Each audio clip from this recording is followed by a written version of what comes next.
اعوذ باللہ من الشیطان الرجیم بسم اللہ الرحمن الرحیم یا ایہا الناس اعبدوا ربکم الذی خلقکم والذین من قبلکم لعلکم تتقون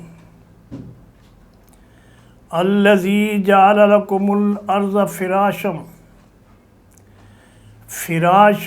وسماء بناء وانزل من السماء ماء فاخرج به من الثمرات رزقا لكم فلا تجعلوا لله اندادا وانتم تعلمون۔ بھائیو، بہنوں اور سننے والوں، دیکھنے والوں، آج میں آپ کے پاس حاضر ہوا ہوں مطالعہ قرآن کے سلسلے میں سورہ بقرہ کی 21 نمبر آیت سے شروع کریں گے، جس کا میں نے ابھی آپ کے سامنے تلاوت کی ہے۔ اس کا ترجمہ ہے: اے لوگو، اللہ تعالیٰ اس میں انسانوں سے براہ راست خطاب کر رہا ہے اور کہتا ہے یا ایھا الناس، لوگو سعبدوا ربکم، اپنے رب کی بندگی کرو، اپنے رب کی اطاعت کرو، اپنے رب کے سامنے جھکو اور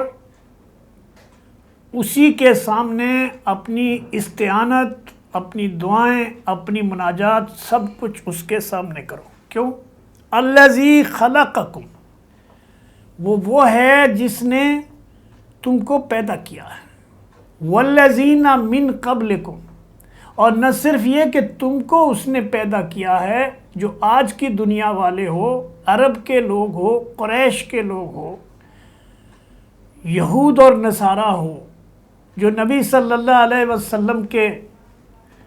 وقت موجود تھے، ان سے خطاب کیا جا رہا ہے اور ان کے ذریعے سے قیامت تک کی تمام انسانیت سے خطاب کیا جا رہا ہے کہ تم اپنے رب کی بندگی کرو،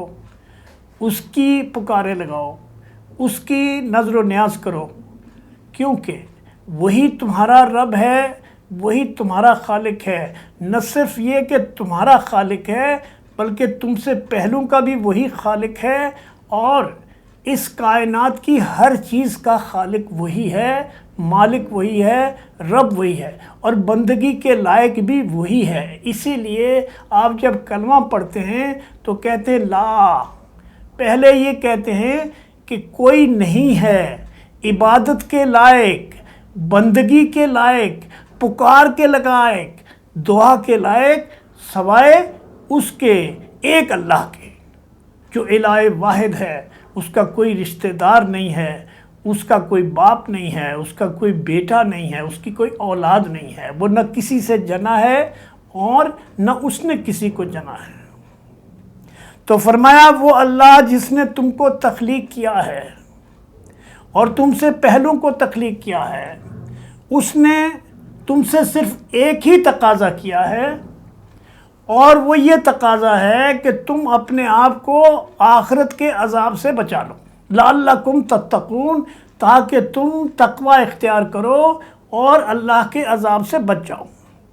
الذی جعل لکم الارض فراشا والسماء بناء وانزل من السماء ماء فاخرج به من الثمرات رزقا لکم فلا تجعلوا للہ اندادا وانتم تعلمون۔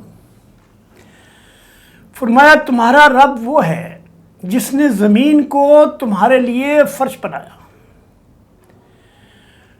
تمہارے لیے اس کو فرش بنایا، اور آسمان کو چھت بنایا،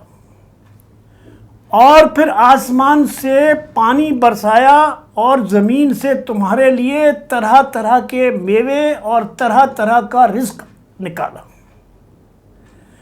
اس لیے فلا تجعلوا للہ اندادا وانتم تعلمون، اور تم جانتے ہو قریش کے جو بڑے بڑے سردار تھے، جو اللہ کے نبی صلی اللہ علیہ وسلم کی نبوت کے انکاری تھے، ان سے بھی جب یہ پوچھا جاتا تھا کہ یہ آسمان اور زمین کا بنانے والا کون ہے، یہ بارش برسانے والا کون ہے، یہ رزق دینے والا کون ہے، یہ زندگی اور موت دینے والا کون ہے، تو وہ بھی کہہ اٹھتے تھے کہ یہ اللہ ہے۔ تو اللہ فرماتا ہے کہ تم کو معلوم ہے، تمہاری یہ بات تمہاری فطرت میں ہے، تم نے اپنے رب کے ساتھ عہد کیا ہوا ہے، الستو بربکم، یہ کائنات میں اس دنیا میں آنے سے پہلے تمہاری روحوں کی تخلیق کے بعد تمہارے رب نے تم سے عہد لیا تھا کہ الستو بربکم، کیا میں تمہارا رب نہیں ہوں؟ اور اللہ فرماتا ہے سورہ اعراف میں کہ ہم نے یہ بات اس لیے کی تھی اور تم نے کہا تھا قالوا بلا، کہ بے شک تو ہی ہمارا رب ہے، اور ہم نے اس لیے ایسا کیا تھا کہ کل جب تم شرک کرنے لگو اللہ کے ساتھ، تو جب تم شرک کرنے لگو اور ہم تمہیں پکڑ لیں اس تمہارے جرم میں جس کی بخشش نہیں ہے بغیر توبہ کے، تو تم یہ نہ کہو کہ ہمیں معلوم نہیں۔ تو انسان کی فطرت میں الہ واحد کی جو بندگی کا تصور ہے وہ انسان کی فطرت میں موجود ہے، اس لیے اس کی یہ شواہد جب دیکھتا ہے تو وہ پکار اٹھتا ہے کہ اس کائنات کا کوئی ایک ہی رب ہے، ایک ہی خالق ہے۔ تو اللہ فرماتا ہے کہ پھر اس کے ساتھ جس نے آسمان کو بنایا، جس نے زمین کو تمہارے لیے فرش بنایا اور تمہارے لیے رزق کا انتظام کیا، تم اس کے ساتھ کسی اور کو داتا، دستگیر یا مشکل کشا نہ بناؤ۔ اگر تم ایسا کرو گے، چاہے اللہ کا کوئی فرشتہ ہو، چاہے وہ اللہ کا نبی ہو، کوئی بھی انسان ہو، کوئی بھی کائنات کی چیز ہو، وہ اللہ کے برابر نہیں ہے، اس لیے کسی چیز کو بھی اللہ کے برابر نہیں کرو۔ اسی لیے جب ان کے سامنے یہ کہا جاتا تھا، عرب کے لوگوں کے سامنے، تو وہ کہتے تھے کہ ہم اللہ کو کے برابر نہیں کرتے، ہم ان کو اللہ سے قربت کا ذریعہ سمجھتے ہیں۔ جیسے آج یہ مسلمان امت ہے، یہ کہتی ہے کہ ہمارے جو بزرگ ہیں، اولیاء ہیں، نیک بندے ہیں، علی رضی اللہ عنہ، تو ہم ان کو ذریعہ بناتے ہیں۔ اللہ کے رسول صلی اللہ علیہ وسلم کے لیے بھی کہتے ہیں کہ ہم اللہ کے رسول کے غلام ہیں، ہم ان کے عاشق ہیں، اور ہم ان کو اللہ کے پاس پہنچنے کا ذریعہ بناتے ہیں۔ حالانکہ اللہ فرماتا ہے کہ اے نبی میرے بندوں کو بتا دو، جب وہ پوچھیں میرے بارے میں تو ان سے کہو میں تمہاری شریک سے نزدیک ہوں، اور جب تم مجھے پکارتے ہو تو میں تمہاری پکار کو سنتا ہوں، پھر اس کے اوپر فیصلہ کرتا ہوں کہ تمہیں اس کا ثواب دیتا ہوں، یا اگر تمہاری جو دعا ہے اس کو قبول کرتا ہوں، یا اس کو ڈیفر کرتا ہوں، یا اس کو نامنظور کرتا ہوں۔ یہ صرف میرا ہی حق ہے، میرے علاوہ کسی اور کا حق نہیں ہے۔ اور اگر کوئی ایسا جرم کرے گا تو اللہ فرماتا ہے ان اللہ لا یغفر ان یشرک بہ ویغفر ما دون ذلک لمن یشاء۔ سورہ نساء میں فرمایا کہ اگر شرک نہ کیا ہو کسی نے تو اس سے کمتر گناہ کتنے بھی کیے ہوں، زمین کے برابر گناہ بھی کیے ہوں، تو اللہ چاہے تو اس کو معاف کر دے گا، اور معاف کرنے کے علاوہ اس کے گناہوں کے برابر اس نے اگر شرک نہیں کیا ہے تو اس کے گناہوں کے برابر ثواب دے کر اس کو جنت میں داخل کرے گا۔ اللہ سے دعا ہے کہ اللہ تعالیٰ مجھے، آپ کو اور ساری دنیا کو اپنی بات سمجھنے اور اس پر عمل کرنے کی توفیق عطا فرمائے۔ اقول قولی ھذا استغفر اللہ لی ولکم وسائر المؤمنین۔